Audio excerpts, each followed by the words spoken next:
Hello everyone. आज हम करने जा रहे हैं UPPCS 2023 prelims oriented lecture number 2। आज दूसरा एपिसोड है और दोस्तों आप जानते हैं कि हमारी एक मोस्ट इम्पॉर्टेंट टॉपिक्स की एक सीरीज चल रही है जिसमें हम यूपीपीसीएस परीक्षा को ध्यान में रखते हुए जो मोस्ट इम्पॉर्टेंट कैटेगरी के जो टॉपिक्स हैं जो लगातार प्रीलिम्स के एग्ज़ाम में पूछे जाते हैं उन टॉपिक्स को कवर कर रहे हैं। इससे पहले हमने जो पहला इसका एपिसोड डिस्कस किया था हमने उनमें 3 टॉपिक्स के बारे में चर्चा की थी। और जैसा कि आपसे पहले बताया गया कि चूंकि ये प्रीलिम्स ओरिएंटेड क्लास है तो इनमें सिर्फ उन्हीं बातों को कवर किया जाएगा जो आपकी सिर्फ प्रीलिम्स के पॉइंट ऑफ व्यू से महत्वपूर्ण है, रिलीजियस है, राइट। इसके साथ साथ आपको ध्यान रखना ये क्लासेस जो हैं आपको RO ARO परीक्षा, दिस वन RO ARO, और इसके साथ साथ जो आपकी वीडियो की एग्ज़ाम आयोजित की जाएगी इन सभी परीक्षाओं के लिए बहुत महत्वपूर्ण ये सीरीज होने वाली है, राइट। चलिए शुरू करते हैं। पहला, सबसे पहले आप देख लीजिए आज के टॉपिक में, आज के वीडियो में हम क्या क्या टॉपिक्स कवर करेंगे। आज हम करेंगे Indian Nobel prize winners, right. Financial inclusion को हम समझेंगे और इसके साथ साथ हम पॉवर्टी को डिस्कस करने का प्रयास करेंगे। तीनों जो टॉपिक हम कवर करेंगे प्रीलिम्स ओरिएंटेड होंगे। प्रीलिम्स के पॉइंट ऑफ व्यू से जो भी इंपॉर्टेंट पॉइंट्स हैं इन टॉपिक्स के हम उनको जो है कवर करेंगे। चलिए शुरू करते हैं। पहला topic, Nobel prize winners of India. Bharat के वे व्यक्तित्व जिन्होंने नोबेल प्राइज़ जो है जीते हैं हम उनको पहले देख लेंगे। लगातार प्रीलिम्स में ये सवाल पूछे गए हैं। सबसे पहले आप जानते हैं रविंद्रनाथ टैगोर जी को वर्ष 1913 में नोबेल प्राइज़ मिला था। किस कैटेगरी में? लिटरेचर में, साहित्य में, साहित्य का नोबेल प्राइज़ मिला था। आप ध्यान रखेंगे रविंद्रनाथ टैगोर जी को कब मिला था? 1913 में। अवधि ध्यान रखेंगे। उसके बाद CV रमन जो आपके साइंटिस्ट रहे हैं इनको आप जानते हैं बेसिकली 1930 में ये अवार्ड मिला था नोबेल प्राइज़। फील्ड क्या था? फिजिक्स, भौतिक विज्ञान में इन्हें ये प्रदान किया गया था। डॉक्टर हरगोविंद खुराना, इनको वर्ष 1968 का नोबेल मिला था और किस क्षेत्र में? तो चिकित्सा यानी मेडिसिन के फील्ड में। इसे आप फिजियोलॉजी भी कह सकते हैं। मदर टेरेसा जी को मिला था 1979 में और किस फील्ड में? पीस, शांति के फील्ड में मिला था। S चंद्रशेखर जिन्हें आप बोलते हैं सुब्रमण्यम चंद्रशेखर, इनको वर्ष 1983 में मिला था और फील्ड क्या था? फिजिक्स, भौतिक विज्ञान के क्षेत्र में इनको जो है नोबेल प्राइज़ प्रदान किया गया था। बढ़ते हैं नेक्स्ट स्लाइड पे। अमर्त्य सेन जी को आप जानते हैं वर्ष 1998 में मिला था और ये इकोनॉमिस्ट हैं, आप जानते हैं, तो इन्हें ऑब्वियस है कि इकोनॉमिक फील्ड में मिला होगा। तो इकोनॉमिक साइंस में इनके कंट्रीब्यूशन को ध्यान में रखते हुए वर्ष 1998 में इन्हें जो है नोबेल प्राइज़ से सम्मानित किया गया था। कैलाश सत्यार्थी जी को आप जानते हैं 2014 में नोबेल प्राइज़ मिला था। फील्ड क्या था? शांति के फील्ड क्षेत्र में। अभिजीत बनर्जी, आप ध्यान रखेंगे इकोनॉमिक साइंस में इनको भी जो है नोबेल मिला था वर्ष 2019 में, 2019 में। आप ध्यान रखेंगे, राइट। नोबेल प्राइज़ दोस्तों आप जानते हैं किसको प्रदान किया जाता है? तो संपूर्ण दुनिया के वैसे व्यक्तित्व, वे महान लोग जो ह्यूमन काइंड को बढ़ावा देने के लिए, मानव जाति के लिए कुछ जो आप देखेंगे विशेष काम करते हैं उनको जो नोबेल प्राइज़ से सम्मानित किया जाता है। और ये आप जानते हैं स्वीडन जो गवर्नमेंट होती है उनके द्वारा दिया जाता है। बेसिकली वर्ष 1901 से आप देखते हैं बेसिकली ये जो नोबेल प्राइज़ है ये प्रदान किए जा रहे हैं, राइट। आप ध्यान रखेंगे वर्ष कब से? 1901 से। अल्फ्रेड नोबेल जी की आप देखेंगे स्मृति में ये दिए जाते हैं। और अल्फ्रेड नोबेल जी आप जानते हैं डायनामाइट के आविष्कारक रहे हैं, डायनामाइट के। ये सभी फैक्ट्स लगातार प्रीलिम्स के एग्ज़ाम में पूछे जा चुके हैं। नोबेल प्राइज़ से रिलेटेड आप कुछ चीज़ें यहाँ से देख लीजिए। नोबेल प्राइज़ आप जानते हैं 6 फील्ड में आपको दिए जाते हैं। फिजिक्स, केमिस्ट्री, फिजियोलॉजी यानी मेडिसिन, लिटरेचर एंड पीस। जब वर्ष 1901 से आप देखेंगे इन 5 फील्ड में आपको दिया जाता था, लेकिन वर्ष 1968 में आप देखेंगे जो इकोनॉमिक्स वाला था, इकोनॉमिक फील्ड में जो आपको नोबेल दिया जाता है वर्ष 1901 से उसकी शुरुआत नहीं हुई थी। 1968 में आप देखेंगे जो स्वीडन की सेंट्रल बैंक है, स्वीडन की सेंट्रल बैंक, उसका नाम था क्या बल्कि है स्वेरिजिस रिक्स बैंक, राइट, स्वेरिक्स रिक्स बैंक। इसके द्वारा वर्ष 1968 में इकोनॉमिक फील्ड में जो आप देखेंगे नोबेल प्राइज़ है प्रदान करने के लिए बात शुरू की गई। आप ध्यान रखेंगे, राइट। तो वर्तमान समय में कितने फील्ड्स में नोबेल दिए जाते हैं? 6 फील्ड में। ये आप ध्यान रखेंगे। बढ़ते हैं नेक्स्ट टॉपिक पे। अब हम कवर करेंगे फिनेंशियल इंक्लूजन के बारे में। इसे आप बोलते हैं वित्तीय वित्तीय समावेश, फाइनेंशियल इंक्लूजन, वित्तीय समावेशन, आप ध्यान रखेंगे। दोस्तों आप जानते हैं जो फाइनेंशियल इंक्लूजन है ये एक जो इंक्लूसिव डेवलपमेंट होता है, ये चर्चा आपने शब्द बहुत सुना होगा, इंक्लूसिव डेवलपमेंट। लगातार आप देखेंगे जो आपकी जो भारत सरकार है, जो आपकी स्टेट गवर्नमेंट होते हैं, वो अपने राज्य के लोगों के लिए, उनके इंक्लूसिव डेवलपमेंट के लिए लगातार आप देखेंगे जो एक्टिविटीज़, गतिविधियाँ करती हैं, राइट। तो ये जो फाइनेंशियल इंक्लूजन है आपके इंक्लूसिव डेवलपमेंट का एक अभिन्न हिस्सा होता है, उसका पार्ट होता है, ये आप ध्यान रखेंगे। इंक्लूसिव डेवलपमेंट का क्या मतलब होता है दोस्तों? इंक्लूसिव डेवलपमेंट का मतलब होता है कि जो भी व्यक्ति होंगे उनका समावेशी विकास किया जाए। समावेशी कहने का मतलब होता है उनको हर फील्ड में, राइट, जिसे आप कहते हैं दोस्तों गांधी जी की भाषा में बहुर्मुखी विकास, राइट। तो उसी का मतलब होता है इंक्लूसिव डेवलपमेंट, समावेशी विकास। दोस्तों आप ध्यान रखेंगे जो फिनेंशियल इंक्लूजन है इसका सिंपल सा मतलब इतना होता है कि वो आपके देश के जो भी दबे कुचले वर्ग के लोग हैं, जो पंक्ति में सबसे आखिरी स्थान पर खड़ा हुआ व्यक्ति है, भारत के जो भी सुदूर गाँव में स्थित जो लोग हैं, जो भारत के सुदूर गाँव के जो कोने में स्थित बसे लोग हैं, जो बहुत पिछड़े वर्ग कैटेगरी के लोग हैं, जो समाज से वंचित लोग हैं, उन सभी तक बैंकिंग जो आपकी देखेंगे सर्विसेज हैं उन तक पहुंचाना। सरल भाषा में इसी को आप बोलते हैं फिनेंशियल इंक्लूजन, राइट। आप डेफिनेशन देख सकते हैं यहाँ से, ये it is a process which involves providing banking services to the various section of the society, especially to the low income groups and disadvantaged sections of the society। समाज के वैसे लोग जो आप देखेंगे डिसवांटेज्ड कैटेगरी के हैं या जो लो इनकम ग्रुप्स के लोग हैं, राइट। सिंपली आप ये याद रखेंगे कि समाज के हर वर्ग के जो भी दबे कुचले वर्ग के शोषित जो लोग हैं, जो अभी तक समाज की मुख्य धारा में शामिल नहीं हो पाए, उन सभी तक बैंकिंग सर्विसेज प्रोवाइड करवाना, उनके डोर स्टेप तक प्रोवाइड करवाना। इसके साथ साथ बैंकिंग जो सर्विसेज से रिलेटेड जितनी भी चीज़ें होती हैं उन सभी चीज़ों को उनसे अवगत कराना, इसी को आप बोलते हैं फिनेंशियल इंक्लूजन, राइट। दोस्तों ये प्रीलिम्स के एग्जाम में पूछा गया है, what actually financial inclusion is, इसकी डेफिनेशन पूछी जा चुकी है और इसका संबंध किससे ये भी पूछा जा चुका है। आप ध्यान रखेंगे, महत्वपूर्ण टॉपिक है। दोस्तों reserve bank of India, Bharat का जो रिजर्व बैंक ऑफ इंडिया है आरबीआई, वो हर साल आप देखेंगे फिनेंशियल इंक्लूजन इंडेक्स रिलीज करता है। तो ये भी सवाल पूछा गया है कि फिनेंशियल इंक्लूजन इंडेक्स किसके द्वारा रिलीज करी जाती है? आरबीआई। ऑप्शन बहुत जटिल दे दिए जाते हैं, आप ध्यान रखेंगे। और इसका जो ये इंडेक्स होती है इसकी वैल्यू 0 to 100 ये वैरी करती है, राइट, आप ध्यान रखेंगे। और जो ये इंडेक्स है ये तीन चीज़ों पर बात करती है। इसके 3 मेन पैरामीटर्स होते हैं, आप ध्यान रखेंगे, एक्सेस, यूजेस एंड क्वालिटी। आप ध्यान रखेंगे ये जो इंडेक्स है 3 चीज़ों पर बात करती है, एक्सेस, यूजेस एंड क्वालिटी। हर साल आप देखेंगे जुलाई के महीने में से पब्लिश किया जाता है और इसे आरबीआई ने 2021 में इंट्रोड्यूस किया था बिना किसी बेस ईयर के। आप जानते हैं जो भी आप फिनेंशियल एजुकेशन से रिलेटेड जो भी चीज़ें होती हैं उनके लिए एक पार्टिकुलर बेस ईयर डिसाइड करा जाता है। उसका सिंपल सा रीज़न इतना होता है कि उसे जब आप कंपैरेटिवली उसकी स्टडी करेंगे तब उसके लिए आपको एक बेस ईयर की आवश्यकता पड़ती है। तो इसी वजह से बेस ईयर देखेंगे डिटरमाइन किया जाता है, राइट। लेकिन इसमें आप देखेंगे इसका कोई बेस ईयर एज सच नहीं डिटरमाइन किया गया। 2021 में ये लाया गया था, आप ध्यान रखेंगे। फिनेंशियल इंक्लूजन बहुत इंपॉर्टेंट है, राइट।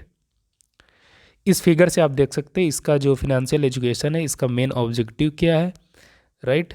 तो आप देखेंगे जो बैंक अकाउंट्स हैं वो समाज के सभी लोगों के लिए ओपन करना, उनकी सुविधा ओपन प्रोवाइड कराना, चीपर क्रेडिट प्रोवाइड कराना, सस्ते लोन आपको समाज के लोगों तक पहुंचाना है, इंश्योरेंस की सुविधा प्रोवाइड कराना, सेविंग्स को लेके प्रमोट करना, सेविंग्स की हैबिट लोगों में बिल्ड करना। इसके साथ साथ फिनेंशियल एडवाइस भी लोगों को दी जाए। इसके साथ साथ ट्रांसफ़र ऑफ फंड्स भी उनके डोर स्टेप तक प्रोवाइड करे जाए। तो इन सभी जब पहलुओं को आप देखेंगे, आप सामयिकता से देखेंगे तो ये इंटरकनेक्टेड होते हैं, राइट। इसी को आप बोलेंगे as whole financial inclusion. Financial inclusion का यही आप देखेंगे एज होल इसका जो मेन ऑब्जेक्टिव है वो यही होता है, आप ध्यान रखेंगे, राइट। नेक्स्ट नेक्स्ट टॉपिक हम कवर करेंगे दोस्तों आज पॉवर्टी के बारे में, जिसे आप बोलते हैं गरीबी। गरीबी बहुत इंपॉर्टेंट टॉपिक है दोस्तों, मेंस और प्रीलिम्स दोनों एग्ज़ाम के लिए बहुत महत्वपूर्ण टॉपिक है आपका पॉवर्टी, जिसे आप बोलते हैं गरीबी। दोस्तों गरीबी की जो डेफिनेशन है वो हर कंट्री में, इनफैक्ट एक कंट्री के हर स्टेट में ये वैरी करती है, लेकिन इसकी जो आप देखेंगे एक एवरेज जो चीज़ें होती हैं उनको हम इस टॉपिक में कवर करेंगे, जो कि आपकी प्रीलिम्स के लिए इम्पॉर्टेंट है। मेनली आप देखेंगे जो पॉवर्टी, इसके दो रूप देखे जाते हैं। पहला होता है एब्सोल्यूट पॉवर्टी और दूसरा होता है relative poverty, this one, right. अब सबसे पहले समझेंगे एब्सोल्यूट पॉवर्टी किसे आप बोलते हैं। दोस्तों एब्सोल्यूट पॉवर्टी कहने का मतलब है जब समाज के किसी एक परिवार के पास जो उनकी बेसिक नेसेसिटीज़ होती हैं, अगर वो उनसे वंचित है, वो उनको वो आप देखेंगे उन लेवल तक वो नहीं छू पा रहा, तो उसे आप बोलेंगे एब्सोल्यूट पॉवर्टी। कहने का मतलब अगर बेसिक जो नेसेसिटीज़ होती है, for example food, clean water, health, shelter, education, ऐसे अगर उनके पास चीज़ों की वो चीज़ें पूरा नहीं कर पा रहा, तो इसका मतलब है वो एब्सोल्यूट पुअर है, राइट। आप ध्यान रखेंगे। और ये जो एब्सोल्यूट पॉवर्टी है आपको कहाँ देखने को मिलती है, जो डेवलपिंग कंट्रीज़ होती हैं वहाँ पर ये प्रेवलेंट होती है, राइट। आप ध्यान रखेंगे, इसे आप बोलते हैं एब्सोल्यूट पॉवर्टी। दूसरा एक सिद्धांत है जिसे आप बोलते हैं रिलेटिव पॉवर्टी। रिलेटिव पॉवर्टी, इसका कहने का मतलब दोस्तों होता है कि जब आप किसी से कंपैरेटिवली पुअर होते हैं तो उसे आप बोलते हैं relative poverty. It is measured as the percentage of the population with income less than some fixed proportion of median income. It is use to measure poverty in developed countries. दोस्तों जो relative poverty है basically कहाँ measure करी जाती है, तो जो developed countries हैं वहाँ पर आप ध्यान रखेंगे। इसको एग्जाम्पल के तौर पर आप समझते हैं, एग्जाम्पल से समझते हैं। मान लीजिए दो परिवार हैं, एक परिवार ये है, एक ए है, दूसरा बी है, राइट। एक परिवार की आप देखेंगे मंथली इनकम है, मान लेते हैं 10,000 रुपया, और वहीं जो परिवार बी है इसकी मंथली इनकम है 1,00,000 रुपया, राइट, 1,00,000 रुपया। अब जो मान लीजिए सपोज करते जो परिवार ए है वो 10,000 रुपये में, मान लेते हैं हम, सपोज करते हैं कि जो इसकी बेसिक्स नेसेसिटीज़ हैं वो उनको जो है फुलफ़िल कर लेता है, राइट। तब आपको बताना है तो क्या ये जो परिवार ए है क्या ये अमीर कैटेगरी में है, तो आप कहेंगे नहीं, राइट। वहीं जबकि आप जो परिवार बी है ये आप देखेंगे ये जो इसकी जो बेसिक नेसेसिटीज़ है वो तो इनको ये फुलफ़िल भी कर लेगा, प्लस इसके साथ साथ जो आप देखेंगे लग्जरियस जो चीज़ें होती ये उनको भी अफोर्ड कर लेगा, राइट, ये चीज़ें। अब आप देख रहे हैं जो परिवार बी है ये रिलेटिवली रिच है किससे, परिवार ए से। अब यहाँ पर चूंकि कंपैरिजन किया जा रहा तो इस वजह से आप रिलेटिव पॉवर्टी की बात करेंगे, राइट। तो ये जो अब देखेंगे इस कंडीशन में जो परिवार ए है वो क्या हो गया, रिलेटिव पुअर हो गया। लेकिन अब क्या ये एब्सोल्यूट पुअर है, आप कहेंगे नहीं, क्यों, क्योंकि ये जो इसकी बेसिक चीज़ें हैं वो उनको फुलफ़िल कर पा रहा है। तो इस कंडीशन में ये परिवार ए किस कैटेगरी में आएगा, तो रिलेटिव पुअर, राइट, रिलेटिवली ये पुअर है। अब अगर परिवार बी की तुलना की जाए, मान लेते हैं ये परिवार बी है और ये कोई है परिवार सी, इसकी इनकम थी 1,00,000 रुपया पर मंथ और इसकी हम मान लेते हैं 5,00,000 रुपया। अब आपको बताना है यहाँ पर रिलेटिव पुअर कौन हो जाएगा, तो आप कहेंगे परिवार बी है, राइट। तो इसे ही आप बोलते हैं दोस्तों रिलेटिव पॉवर्टी। कहने का मतलब जब आप सापेक्षिक रूप से किसी दूसरे से आप गरीब होते हैं तो अब उसे आप बोलते हैं रिलेटिव पॉवर्टी कैटेगरी, राइट। दोस्तों आपको पॉवर्टी से रिलेटेड एक एग्जांपल और समझना है। मान लेते 3 परिवार हैं, 3 लोग हैं ये, राइट। एक का काम है सब्जी बेचता है, सब्जी बेचना। एक का काम है रिक्शा चलाना, रिक्शा पुलर, राइट। एक का काम है दोस्तों बिगर है, मान लेते हैं बिगर है, राइट। जो सब्जी बेचने वाला है मान लेते हैं एक महीने में 10,000 रुपये कमा लेता है, 10,000 रुपये। जो रिक्शा पुलर है वो सपोज करते हैं वो 5,000 रुपये एक महीने में कमा लेता है, राइट। वहीं जो एक बिगर है वो मानते हैं कि एक महीने में वो 2,000 रुपया किसी तरीके से कमा लेता है, राइट। अब दोस्तों आपको बताना है कि क्या ये जो तीनों हैं क्या ये अमीर हैं या गरीब हैं, राइट। आप देख रहे हैं ये जो बिगर वो 2,000 रुपया कमाता है केवल, बल्कि जो रिक्शा पुलर है इससे 2.5 गुना रुपया कमा रहा है एक महीने में, वहीं जो सब्जी बेचने वाला इससे 2 गुना कमाता है। तो क्या ये तीनों में से कोई आप बताएंगे कोई समानता है या कोई असमानताएं हैं, क्या सब्जी बेचने वाला अमीर है, या जो रिक्शा बेचने वाला वो अमीर है, या जो बिगर है वो गरीब है? आपको क्या इसमें जो है देखने को मिलता है दोस्तों? आप बताएंगे जो तीन के तीनों हैं, तीनों गरीब है। गरीब किस लिए हैं दोस्तों? गरीब इसलिए हैं कि आप देखेंगे दिस वन, आप यहीं से जो आप ये कंसेप्ट आप देखते हैं पॉवर्टी लाइन, राइट? जो पॉवर्टी लाइन का आप देखते हैं कंसेप्ट, जो बीपीएल और एपीएल देखते हैं, उसका ओरिजिन यहीं से होता है। बीपीएल और एपीएल कैटेगरी कहने का मतलब होता है एक पैरामीटर आपको दिया जाता है कि अगर उससे ऊपर जो अर्न लोग करते हैं वो किस कैटेगरी में आएंगे? बीपीएल, मतलब एपीएल में आएंगे, राइट? और उस लाइन से जो कम अर्न करते हैं वो आएंगे बीपीएल में, बिलो पॉवर्टी लाइन कैटेगरी के, राइट? चूँकि जो हमने तीन एग्जाम्पल की बात करी थी, एक सब्जी बेचने वाले की, रिक्शा पुलर की और जो बेगर, तीनों को आप देखेंगे जो लेवल है वो जो आपकी ये पैरामीटर है इससे लो होता है, कम होता है, इसी वजह से तीनों बीपीएल कैटेगरी में आते हैं, राइट? तीनों के तीनों गरीब हैं। और दोस्तों आप देखते हैं जो भारत में इसका एक आप देखेंगे फिगर फिक्स है, जो अगर आप मान लीजिए कोई व्यक्ति 27,000 रुपये पर एनम अर्न करता है तो वो इससे कम तो वो बीपीएल कैटेगरी में आएगा, राइट? तो यहीं से आप देखेंगे जो बीपीएल एपीएल का कंसेप्ट है, यहीं से जो आपको देखने को मिलता है। बेसिकली ये प्रीलिम्स में इतना नहीं पूछा जाएगा ये सब। हमने जो ये चीज़ें चर्चा की, एब्सोल्यूट पॉवर्टी क्या है और दिस वन रिलेटिव पॉवर्टी क्या है, ये सारी चीज़ें आपको ध्यान रखनी है। अब दोस्तों आपको ध्यान रखना, जो पॉवर्टी का कैलकुलेशन है वो किसके द्वारा किया जाता है? तो भारत में एक संस्थान है जिसे आप बोलते हैं नेशनल सैंपल सर्वे ऑफिस। ये जो डेटा एकत्रित करता है इसके बिहाफ पर ये आप देखेंगे पॉवर्टी का कैलकुलेशन किया जाता है। और इसका काम होता है इस संस्था का कि भारत में सोशियो इकोनॉमिक कंडीशंस के लिए डेटा एकत्रित करना, राइट? बड़े पैमाने पे जो सर्वे किए जाते हैं वो इसी के द्वारा किए जाते हैं। और आपको ध्यान रखना है जो एनएसएसओ है ये मिनिस्ट्री ऑफ, आप ध्यान रखेंगे मोस्पी के अंडर ये फॉल करता है, यानी ministry of statistics and programme implementation, right? इसको ध्यान रखेंगे, बहुत महत्वपूर्ण संस्था है। एनएसएसओ की स्थापना हुई थी 1950 में, 1950 में।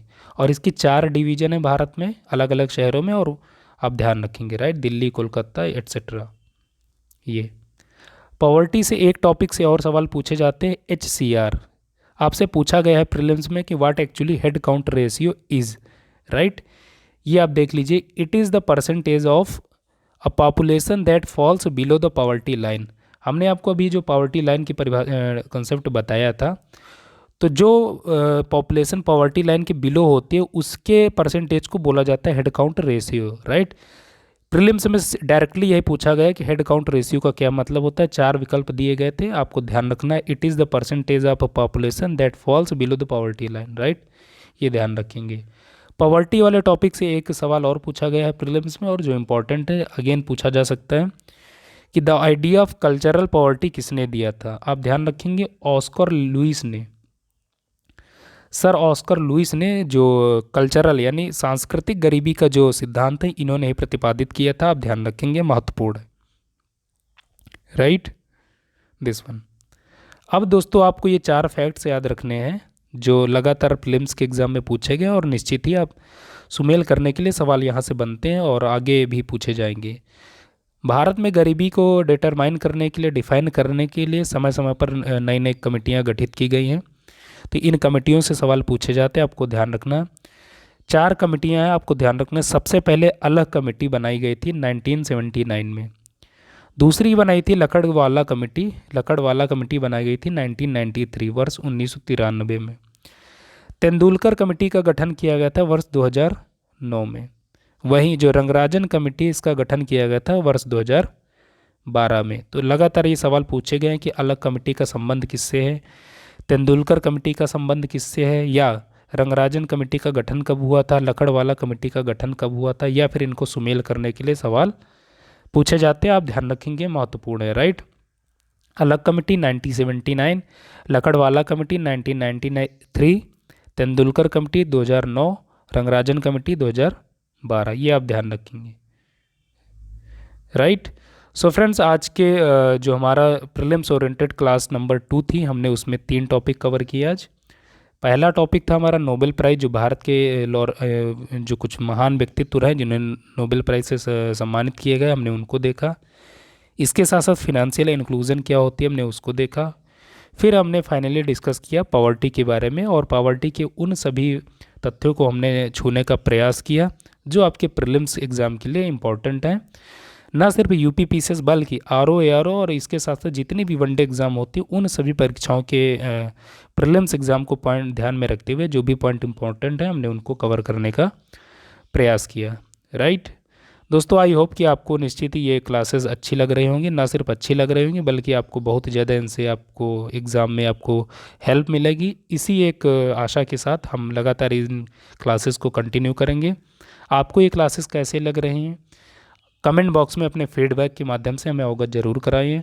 दोस्तों, आप सबकी इजाज़त चाहता हूँ। मिलेंगे नेक्स्ट वीडियो में, तब तक के लिए नमस्कार।